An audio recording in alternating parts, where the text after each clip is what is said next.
que pues ya que toca mirarlo en otras subespecialidades. Virales y hongos son enfermedades muy frecuentes que uno está viendo todo el tiempo, pero es importante para mí que conozcan sobre todo las infecciones bacterianas o por lo menos el uso de los antibióticos. En estas dos diapositivas que ven ahí se encuentra como un resumen de lo más usado con relación a antibióticos. Entonces vemos las diferentes familias de los antibióticos, las clasificaciones y la parte en donde trabajan o donde ellas interactúan o hacen su mecanismo de acción, pues los antibióticos para poder destruir o inhibir la acción de la bacteria, dañar su sistema celular sobre todo, ya sea en los ribosomas, ya sea en la pared celular, como en el caso de los betalactámicos, ¿sí? O en la membrana celular. Los betalactámicos, pues hablamos de las penicilinas y las cefalosporinas, el monobactam, el carbapenémico, los glucopéptidos, antibióticos y otros antibióticos. Siguiente. Y ahí van a ver pues cada una de las generaciones que se encuentran. Hay otros que actúan medicamentos que actúan en la síntesis de las proteínas. Y eso, estas de las familias que yo quiero que tengan más presentes, que son las penicilinas, betalactámicos, lo que son las tetraciclinas, también los aminoglucósidos, y otra familia que se llaman los macrólidos. ¿Por qué estos antibióticos? Son antibióticos que en todo momento los estamos utilizando. En neumonías, en infecciones de piel, en infecciones urinarias, en bacteremias, en sepsis, y hay algunos como principios que se deben tener en cuenta para poder usar el antibiótico. Hay unas definiciones que se deben de tener en cuenta que tal vez no están en la exposición, pero se las voy a decir. Por ejemplo, lo que es una colonización. La colonización es la presencia de crecimiento de múltiples bacterias, de muchas bacterias, en un hospedero, sin causar ninguna respuesta. ¿En qué caso está pasando que uno tenga una colonización? El paciente que tiene una sonda urinaria o una sonda uretral o una sonda vesical. Son pacientes que ya tienen una colonización de las bacterias y las bacterias siempre van a estar ahí. Entonces, siempre que usted le haga un parcial de orina, ejemplo, siempre va a tener infección, siempre van a aparecer bacterias, pero el paciente no tiene fiebre ni tiene escalofrío. ¿Sí? Entonces, eso sería un paciente que está colonizado. Es una colonización bacteriana. La otra cosa que uno tiene que tener en cuenta que es una infección.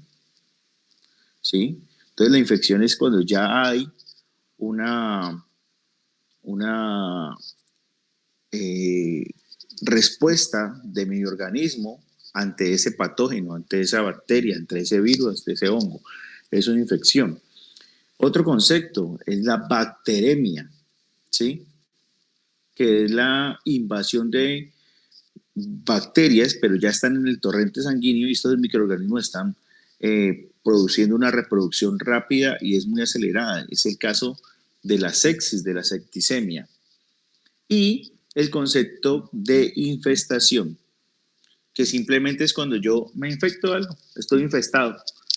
Pasó alguien con una gripa y me infesté de la gripa. Es cuando yo estoy como reproduciendo. Continúa.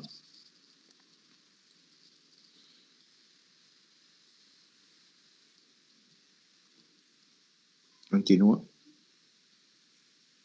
Listo. La anterior.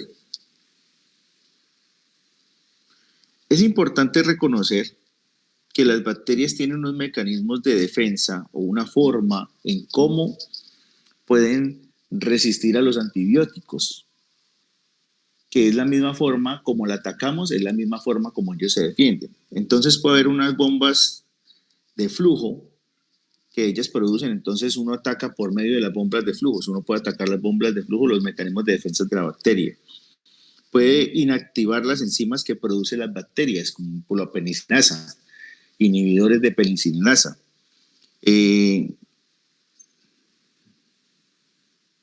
momentico. Entonces, muchas de estas pueden producir también síntesis de nuevas proteínas para replicación, entonces uno puede actuar ahí. O simplemente disminuyendo pues de la absorción de los nutrientes de la bacteria. Nutrientes como cuáles, como los hongos, como los aminoácidos, como el hierro, como la glucosa, que pueden ser sustrato importante para la bacteria, entonces se inhibe esa absorción y es una forma de defendernos y eso es generalmente lo que pueden hacer los antibióticos. Continúa.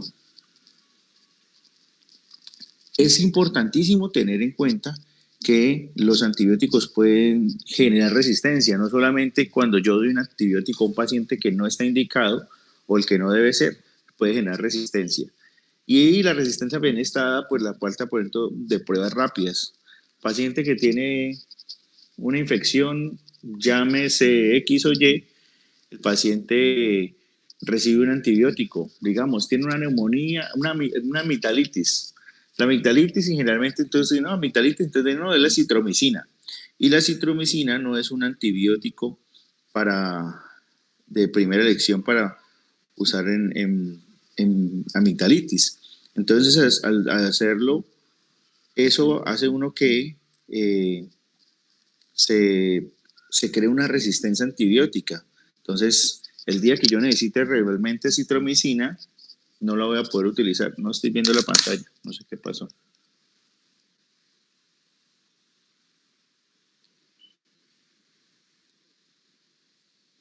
Ya. El lavado de manos. ¿Cómo usted, hay pacientes, hay veces que uno está en un hospital, entonces uno toca un paciente y después toca al otro paciente y no se lava las manos, no sé qué, entonces eso es una translocación bacteriana, ¿sí?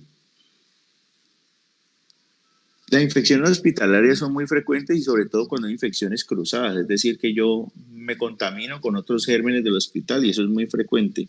La alimentación y el cría de ganado y todo eso, la parte de agricultura, cada vez que hay manipulación genética, tanto de los animales, pueden haber una translocación bacteriana y se crean nuevos mecanismos de resistencia. Continúa. El primer grupo de antibióticos que tenemos son los inhibidores de la síntesis de la pared celular.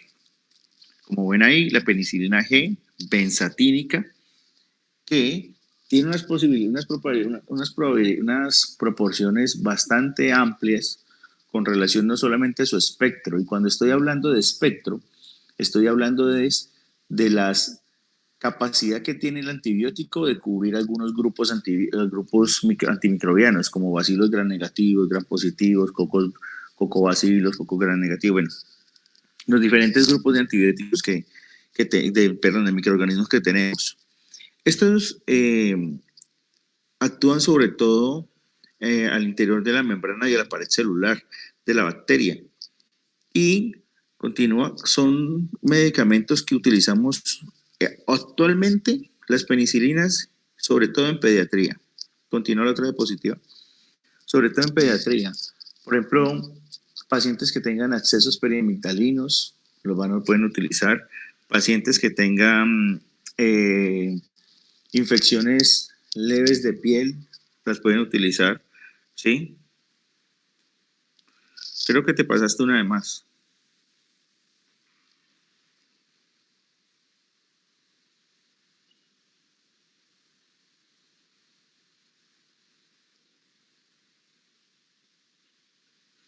Sí. Entonces, lo que les decía respecto a microbiano. Entonces, estos agentes, las penicilinas, pueden ser una muy buena opción en ese tipo de pacientes pediátricos, sobre todo, por ejemplo, infecciones en la boca, accesos, periodontitis, lo pueden utilizar con facilidad, infecciones de piel. ¿Por qué infecciones de piel? Lo primero que uno tiene que saber o debe sospechar cuando usted está ante un proceso infeccioso o va a tener determinación de un antibiótico, es que usted dice, bueno, ¿ante qué germen estoy? O probablemente ante qué patología estoy. Si usted sabe que usted está con una lesión de piel, lo más probable es que usted tenga un estafilococo aureus. Entonces, usted sabe que ciertos antibióticos van a ser muy buenos para bactericidas o bacteriostáticos en esos tipos de infecciones. Bactericidas son cuando acaban el germen, lo destruyen totalmente, lo matan, por decirlo de alguna forma. ¿Sí? Y bacteriostáticos es cuando solamente controlan la infección, y eso hay que tenerlo en cuenta. Continúa.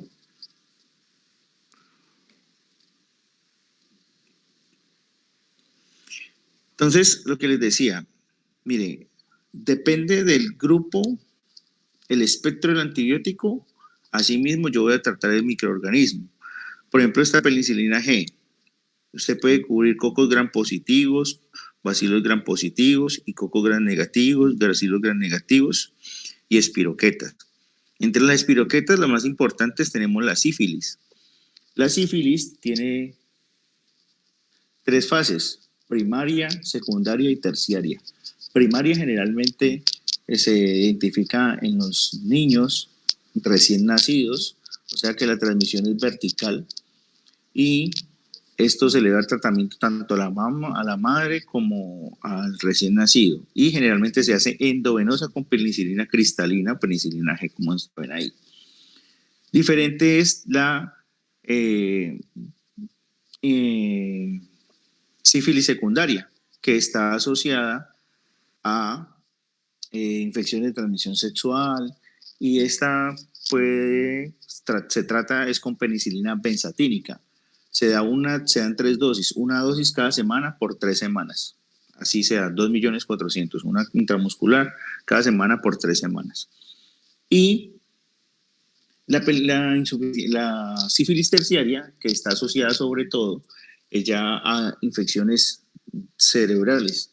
Entonces tiene un compromiso en el sistema nervioso central. Aunque estas penicilinas no pasan muy bien la barrera hematoencefálica, cuando hay un proceso infeccioso, sí pasan muy bien la barrera hematoencefálica, entonces por eso se usan en este tipo de pacientes.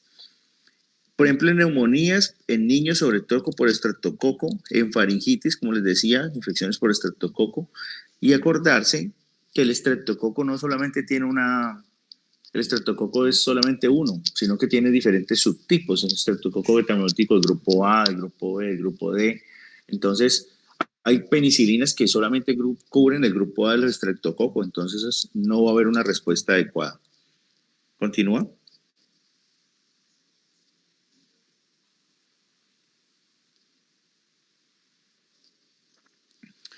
Aquí se le hace ya como un ajuste a este tipo de antibióticos, que ya es la penicilina B, que son llamadas las fenoximetilpenicilinas de vía oral. Ya tiene un cubrimiento sobre todo específico sobre cocos gram positivos, bacilos gram positivos y bacilos gram negativos. Entre ellos, la Escherichia coli. Entonces ya puede tener un cubrimiento más amplio para infecciones gastrointestinales. Entonces, indicado en sinusitis, en faringitis, en otitis media, profilácticas de endocarditis bacteriana, infecciones urinarias, en meningitis siempre. O sea, ¿por qué se puede utilizar en meningitis? Porque ya pues hay una inflamación per se, y ahí sí puede pasar la barrera hematoencefálica. ¿Sí? Infecciones de piel, porque está cubriendo cocos gram positivos, ¿sí? Otitis media, amigdalitis y fiebre escarlatina. Fiebre escarlatina, sobre todo, da en pacientes en pediatría. Entonces, la penicilina B es una muy buena opción para tratar este tipo de pacientes, y es oral. Continúa. Ahí está también la ampicilina, ¿no? La amoxicilina y la ampicilina. Amoxicilina es el tratamiento de elección para pacientes con amigdalitis, tanto adultos como niños. Y la ampicilina la utilizamos sobre todo en infecciones, en neumonía en niños, la ampicilina.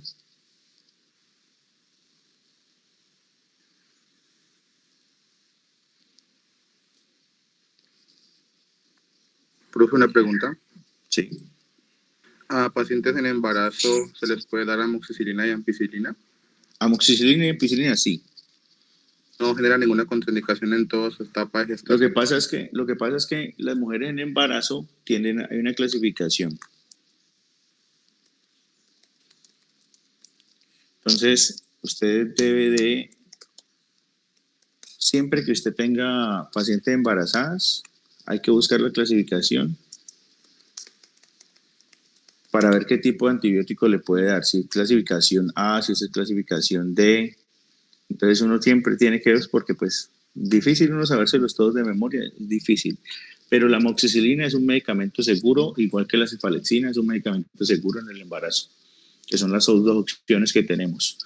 Y también depende del trimestre del embarazo. Si estamos en el tercer trimestre del embarazo, generalmente podemos darle todos los antibióticos. ¿Qué es lo que pasa en el primer trimestre? Como hay formación del feto, entonces uno lo que está mirando es no intervenir en las diferentes etapas del embarazo. Ok. Okay. Otros antibióticos como las penicilinas resistentes a penicilinas, pues entonces encontramos meticiclina, oxacilina, dicloxacilina, que son los medicamentos que más utilizamos y sobre todo cubren infecciones de piel. La dicloxacilina es oral, uno la puede utilizar en pacientes con infecciones de piel, por ejemplo, en foliculitis, en empiema, por ejemplo, el paciente que se rasura y le sale como esas pustulitas en donde le salgan, o los accesos axilares, también puede utilizar doxiciclina. La oxacilina es un medicamento que utilizamos endovenoso, poco a poco ha ido disminuyendo su uso. De hecho, el casi no lo utilizamos ya porque hay mucha resistencia antibiótica y ya se ha llevado a dosis muy altas. Entonces, ya no se utiliza casi.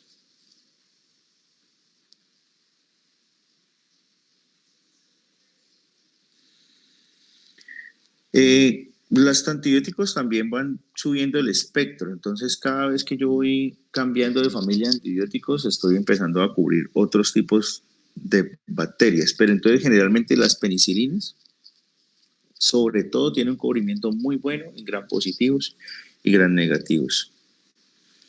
Ya vienen por tener cubrimiento en bacilos gram negativos, ahí pueden la Escherichia coli, tanto infección gastrointestinal como infección urinaria, entonces puede tener un cubrimiento bueno en este tipo de pacientes. El problema es que como se ha abusado de los antibióticos, ya no lo usamos casi en pacientes con infección urinaria porque la respuesta va a ser pobre.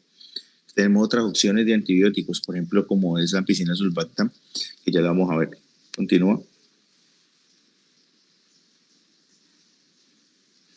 Entonces, estos ya son medicamentos que tienen ya inhibidores de beta-lactamasa, o sea, que ya saben cómo defenderse, aprendieron a destruir las bacterias y rompieron pues con los mecanismos de acción de la bacteria para defenderse. Entonces, ya crean beta-lactamasas y aquí tenemos el ampicilina sulbactam y la amoxicilina más ácido clavulónico. El amoxicilina más ácido clavulónico está en auge porque es el medicamento que están utilizando muchos pediatras para pacientes con sinusitis o sinupatía. Es conocido en el bajo mundo como clavulim. ¿Sí? Y la ampicilina sulbactam, otro antibiótico que están utilizando muchísimo para muchas enfermedades, para neumonía, para infección de vías urinarias, para infecciones de piel, y tiene una ventaja que la ampicilina sulbactam la puedes dar oral. Viene en tabletas de 375 miligramos y se llama sultamicilina.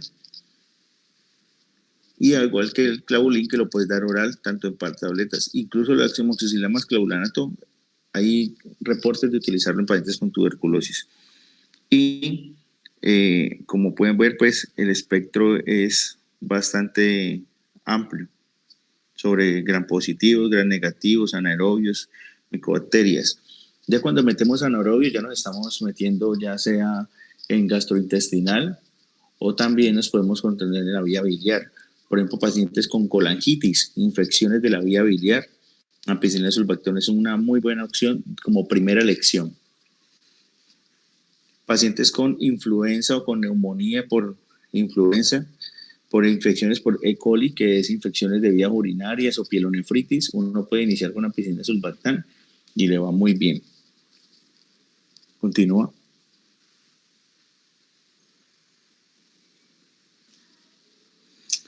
La vía de administración, pues tener en cuenta que estos antibióticos tienen una secreción pues tubular y renal y tienen una filtración glomerular casi del 90%.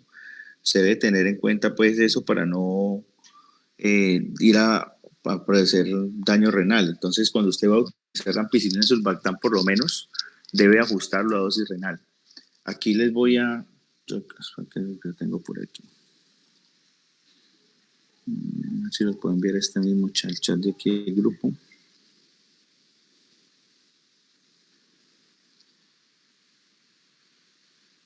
Un segundito. Yo se los quería darles de una vez. Aquí está. Todos los antibióticos hay que vigilar que no van a tener ajuste o no se, o si tienen o no tienen ajuste renal. Entonces, aquí les dejo un link en donde pueden encontrar los ajustes antibióticos o la dosis antibiótica basado en el paciente que tiene insuficiencia renal. Entonces, se le ajusta la dosis.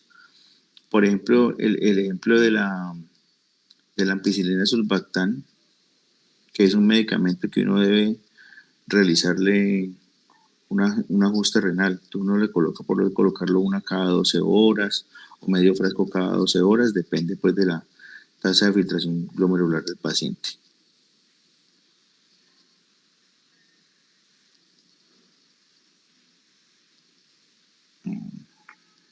Listo. Continúa.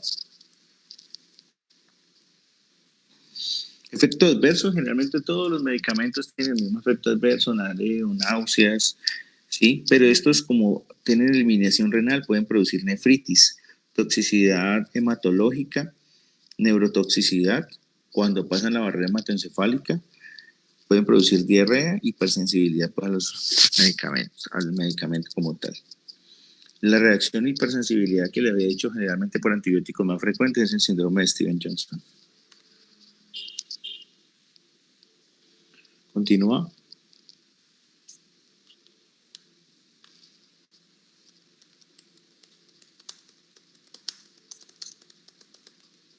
Momento. Y aquí vemos con la familia de antibióticos más usada. Esta es la más usada de todas las opciones que tenemos de antibióticos en diferentes momentos. Entonces, que son las cefalosporinas. Tenemos cefalosporinas de primera, segunda, tercera generación, cuarta generación. ¿Y cuál es la característica de esas? Entonces, miren aquí que en el cuadro de cubrimiento dice cefalosporinas de primera generación aún va en aumento. Entonces, el aumento es de cocos gram positivos. Esta, sobre todo, Staphylococcus aureus, que es de piel, epidermidis de piel, neumonía, que es una infección ya bacteriana, que puede ser de piel y puede migrar a pulmón, ¿sí? Streptococcus pyogenes también, que es infección de piel, Streptococcus anaerobios también tienen infecciones de piel y tienen cubrimiento más pequeño con bacilos gram negativos. De estos, con los medicamentos que ya más utilizamos la cefazolina, la cefalexina, que está bien oral, ¿sí? Entonces son los medicamentos, infecciones de piel, paciente que tiene un absceso, furúnculo, celulitis, otitis, amigdalitis, faringitis, pueden utilizarle este tipo de antibióticos, ¿sí?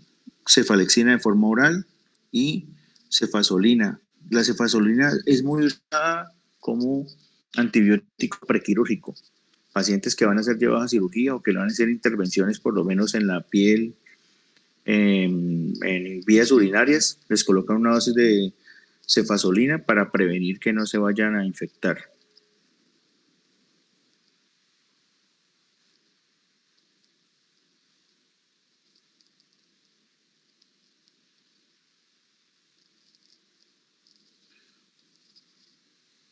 Continúa.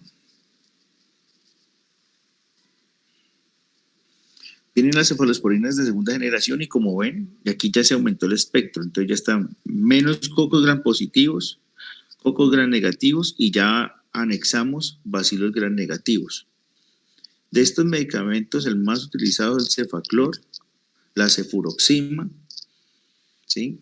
Y sobre todo lo utilizamos en pacientes con infecciones gastrointestinales, porque mire que tienen un cubrimiento de cocos gram negativo y bacilos gram negativo importantes. Entonces, en pacientes que son con obstrucción intestinal, con infección por colangitis, infecciones por algunos Clostridium también se pueden meter ahí.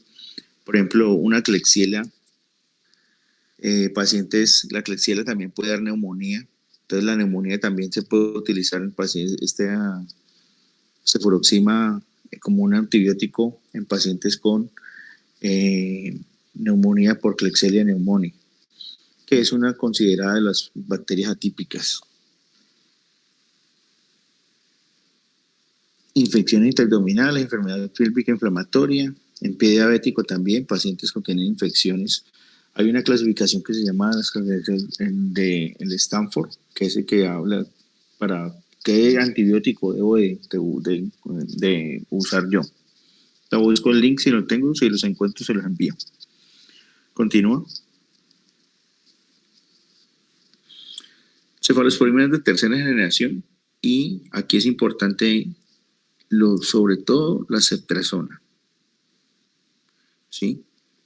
Y la ceftazidima son los medicamentos que más utilizamos, sobre todo la ceftriaxona. La ceftriaxona tiene una particularidad. De todos esos antibióticos es el único que no hay que hacerle ajuste renal. No hay que hacerle ajuste renal, entonces es una ventaja. Y tiene un cubrimiento sobre cocos gram positivos, cocos gram negativos y bacilos gram negativos.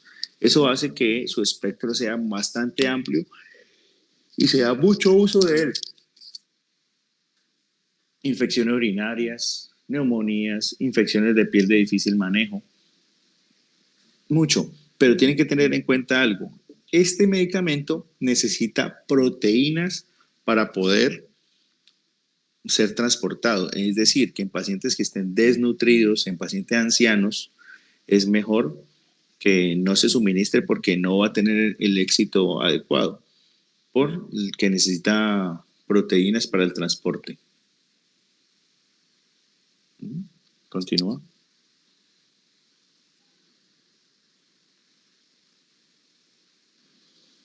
Esto es lo que acabamos de hablar. Pasa a la siguiente. Lo que les está hablando del espectro de la ceftriaxona que se excreta a través de la bilis, entonces no tiene problema con la parte renal. Y los efectos adversos pues siempre es lo mismo: anafilaxia, broncoespasmo, urticaria, fiebre, eosinofilia. Realmente los antibióticos todos pueden producir algún grado de eosinofilia. Continúa.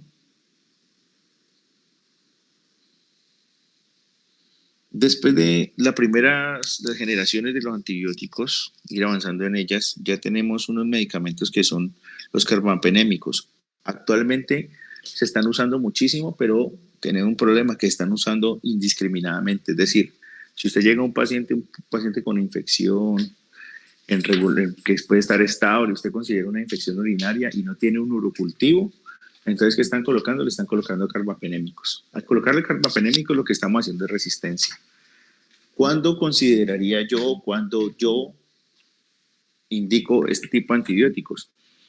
Pacientes que tienen un estado de sepsis, digamos que tienen diabetes, están inmunosuprimidos y están en una respuesta inflamatoria llamado SIRS, que es respuesta inflamatoria sistémica.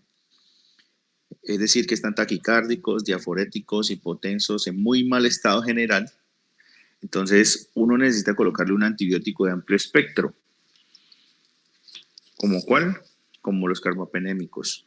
¿Por qué? Porque tienen un amplio espectro de cubrimiento antibiótico. Mire, cubren gram negativos, gram positivos, cocos gram negativos, bacilos gram negativos, anaerobios y otros más. Entonces, si usted tiene un paciente que esté muy comprometido, en muy mal estado general, le puede colocar estos carbapenémicos. Pero hay un antibiótico que está dentro y que no lo nombré, que es la piperacilina tazobactam.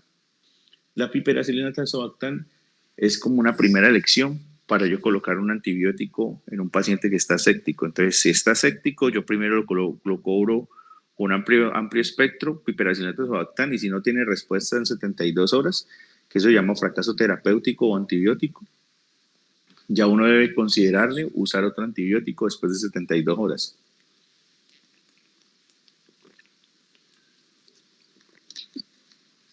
Debe hacer eso. Entonces, no usar indiscriminadamente este tipo de antibióticos. Es muy bueno en infecciones de piel, es muy bueno en infecciones, neumonías complicadas y de difícil manejo. Y hay que hacer el ajuste renal cuando usted va a colocar cualquiera de estos. ¿Cuáles tenemos? Meropenem, ertapenem, doripenem, en algunas partes lo hay. Continúa.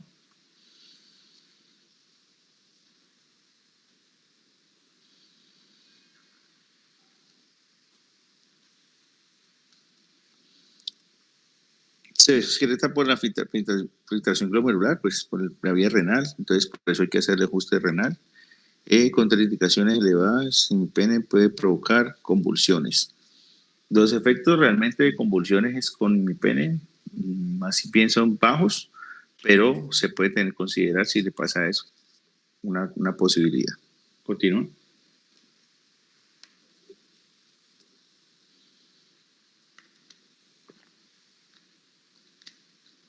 Pacientes que tienen producido, sobre todo diabéticos, que hacen algo que llama gangrena gaseosa. El astronam es una muy buena opción. Es una monobactam que se puede utilizar de vía intravenosa, intramuscular. Por ejemplo, en pacientes con flebitis, que son cuando les colocan un catéter endovenoso en la enfermera y producen proceso infeccioso localizado, eczema cutáneo.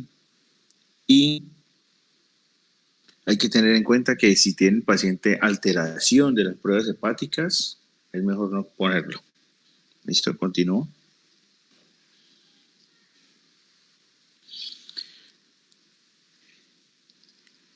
Este medicamento, la vancomicina, es el medicamento de elección cuando yo tengo un paciente que no responde muy bien a las penicilinas.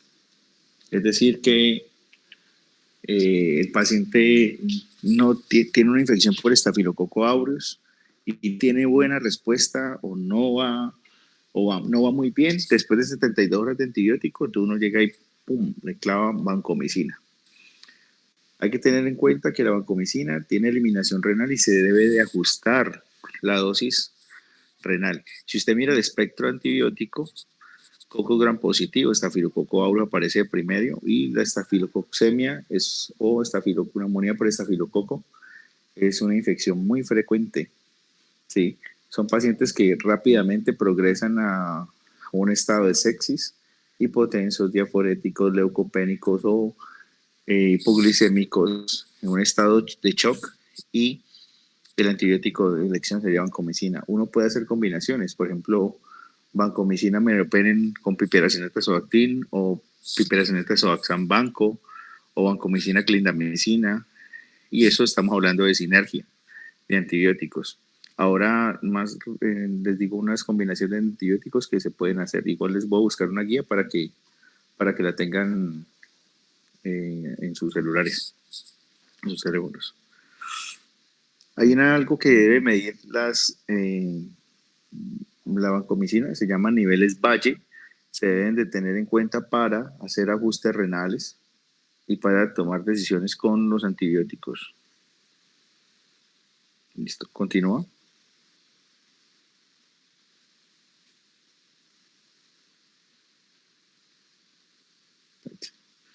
Un momentico.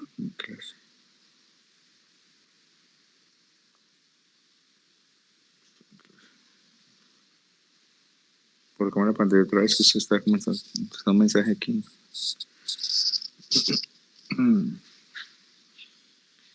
Este medicamento puede producir nefrotoxicidad y otoxicidad, y es una característica que pueda producir síndrome del hombre rojo. Es una característica y es lo que el efecto adverso que uno más frecuente ve de esta vancomicina, para tenerlo en cuenta. Y puede producir fiebre. A veces los pacientes, no, es que doctor, vea que no mejora la fiebre. estaba sin fiebre y le colocamos la vancomicina y le dio fiebre. Entonces no es que haya hecho una replicación bacteriana, sino que el paciente eh, tiene una, tiene una respuesta, un efecto adverso al medicamento. Continúa.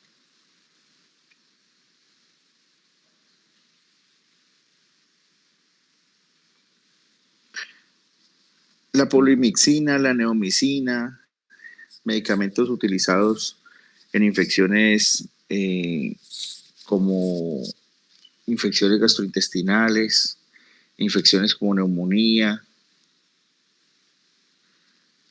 y sobre todo lo utilizamos en infecciones gastrointestinales.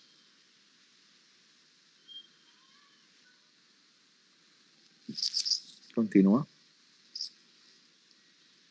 Hay medicamentos que casi no utilizamos, entonces casi no me voy a enfocar en ellos, pero es importante que los conozcan. La dactomicina es un medicamento que se está utilizando como amplio espectro, como una buena opción en pacientes que no tienen muy buenas respuestas a infecciones gran negativas, o sea, infecciones gastrointestinales. Ahora vamos a ver otros antibióticos que pueden utilizarse ahí, pero entonces la dactomicina, cuando ustedes vean que son todos los antibióticos no funcionan, usted puede colocar dactomicina como una muy buena opción. Para infecciones gastrointestinales.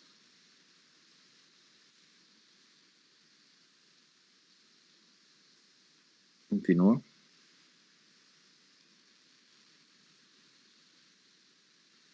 Otro. Ya los inhibidores de las subunidades 30S y 50S, que ya estamos hablando pues de los óxidos y los macrólidos, que son otra familia que utilizamos muchísimos. Estos se dirigen directamente a los ribosomas bacterianos y la síntesis de las proteínas bacterianas y sobre todo el mecanismo en estas dos subunidades, las 50S y 30S. Continúa.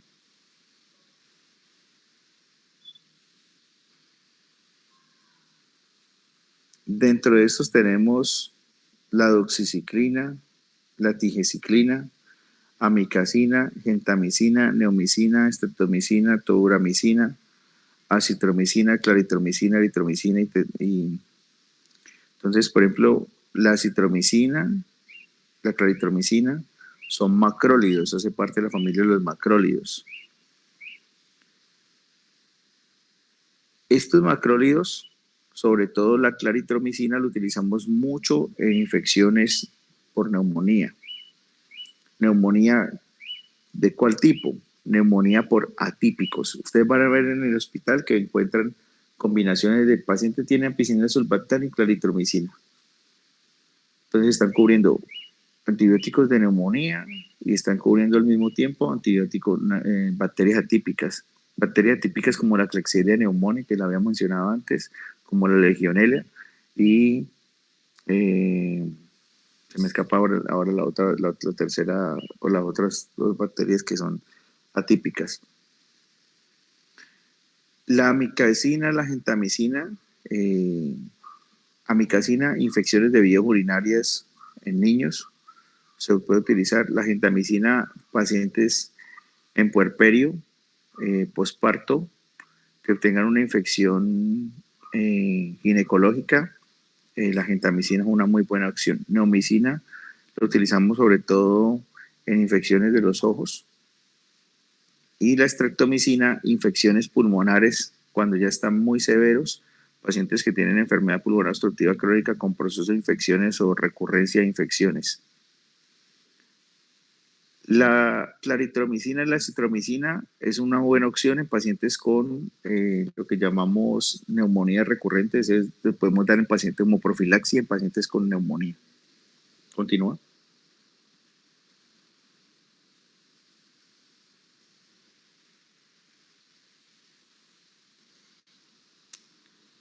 Aquí tenemos un medicamento importante como es la clindamicina, que es muy usada en infecciones de piel, pacientes que no dieron buena respuesta a las cefalosporinas o a la ampicilina o a las penicilinas. Uno puede utilizar clindamicina endovenosa también, viene en ampollas de 600 miligramos y se coloca cada 6 horas.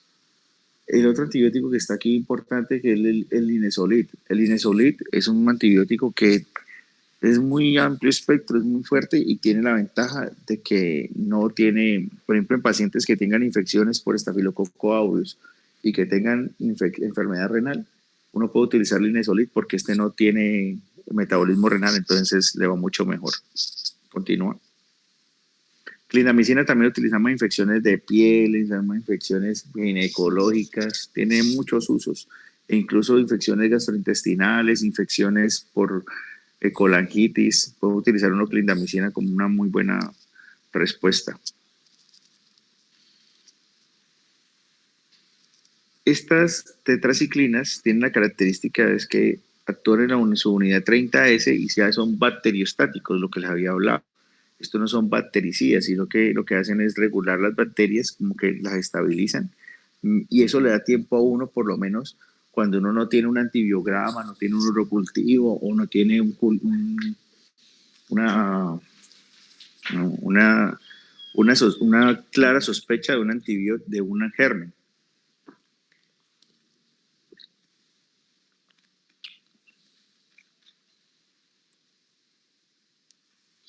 Y tiene una muy buena actividad en pacientes, personas que tienen infecciones por gram positivos, por gram negativos. Entonces, y patógenos intracelulares. Cuando estamos hablando de patógenos intracelulares, estamos hablando de infecciones de transmisión sexual. Continúa.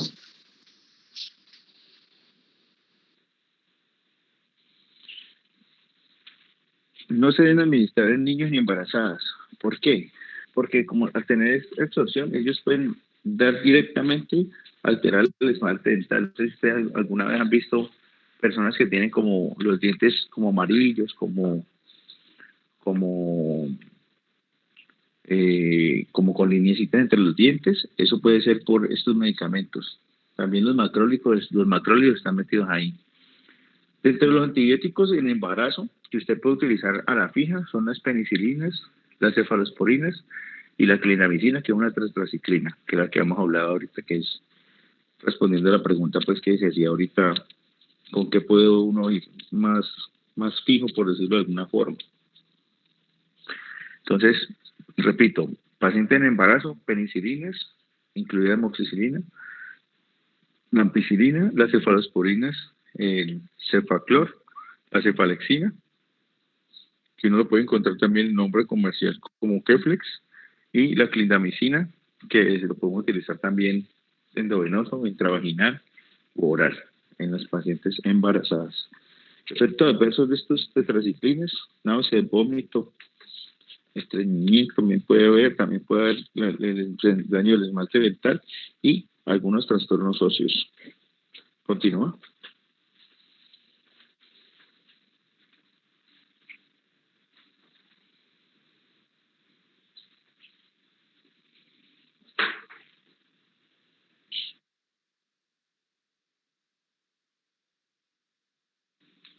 Continúa.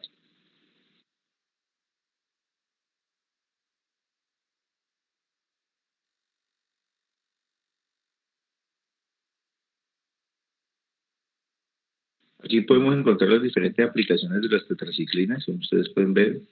Entonces depende de lo que yo quiera, la infección que esté pensando. Por ejemplo, una cólera, que es un síndrome gastrointestinal.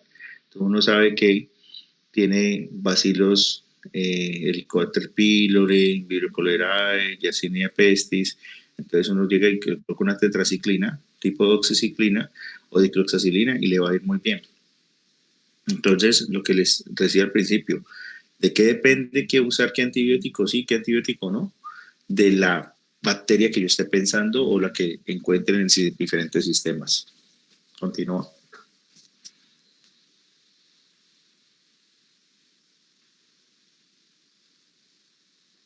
Deme un segundo, por favor.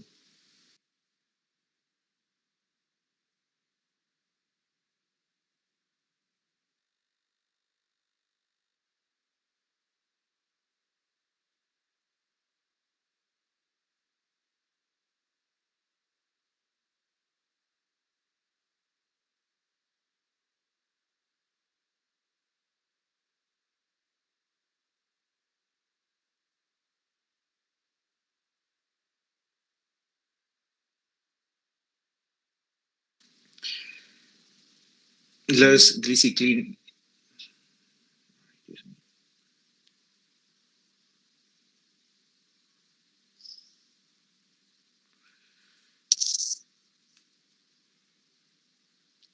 La gliciclina, está antibióticos, por ejemplo, en pacientes que tienen infecciones por estafilococos que son resistentes, o sea, que usted ya tiene cultivos y el paciente le da resistencia y no tiene una buena respuesta, es una opción que puede utilizar. Y como es bacteriostático también, como habíamos visto en lo anterior, lo podemos utilizar y nos dan tiempo de ir buscando el antibiótico ideal, o a el antibiótico no está, o no tenemos el cultivo, porque acuérdense que los cultivos se pueden demorar 48 a 72 horas si no ha pitado una alarma de cultivo que diga, vea, está creciendo tal tipo de germen. Entonces estos antibióticos nos pueden hacer como una transición ahí y nos pueden ayudar. Continúa.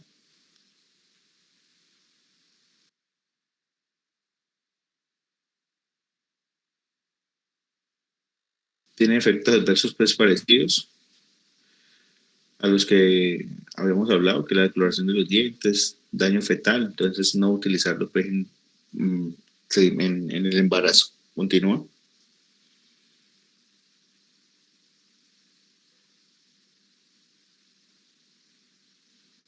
Lo que les estaba hablando, pacientes que tienen infecciones intraabdominales, infecciones complicadas, que uno no tiene una respuesta adecuada, pues ya uno toma la determinación si lo continúa o no lo continúa, depende del cultivo, del cultivo, hemocultivo, el urocultivo que tenga.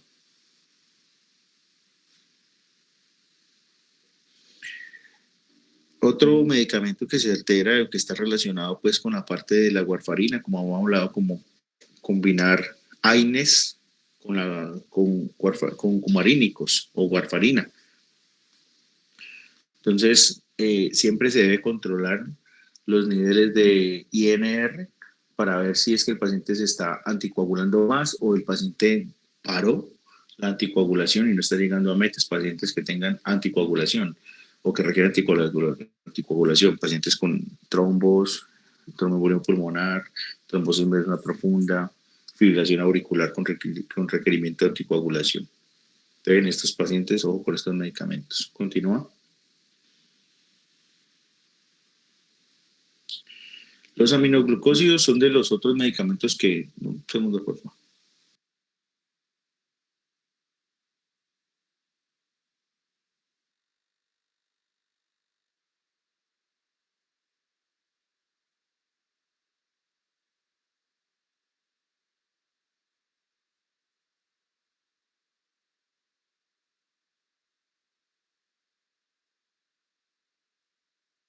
Medicamentos que utilizamos a menudo, sobre todo en pacientes ginecológicas,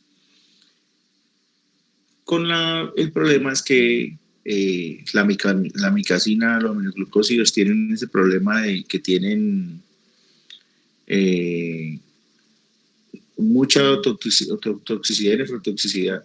Un segundo, muchachos. Permítico.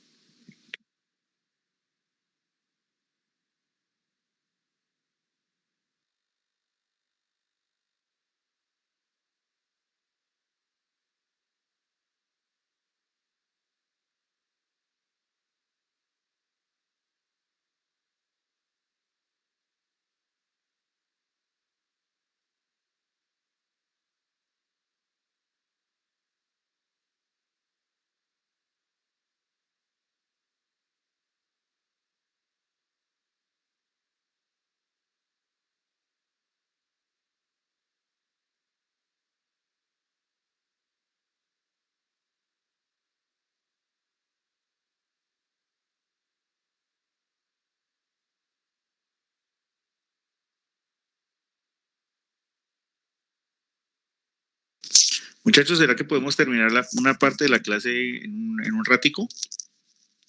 Es que aquí tengo bombardeado un poco de cosas que tenía que resolver y no he podido. ¿Hay algún problema con eso, muchachos? ¿O lo hacemos ahorita pues, a las 5 de la tarde, a las 5 o 6 de la tarde? Pero ¿a qué Es hora que es sencillo. volveríamos a hacerlo otra vez? Yo creo que me desocupo en una media hora. Pues no sé, yo creo que ya mejor en la tarde para que estén los demás. Sí. Ah, bueno, entonces en la tarde terminamos. Listo, profe. Listo, Bueno. muchachos, qué pena. Bueno, profe. Gracias. Bueno, pues.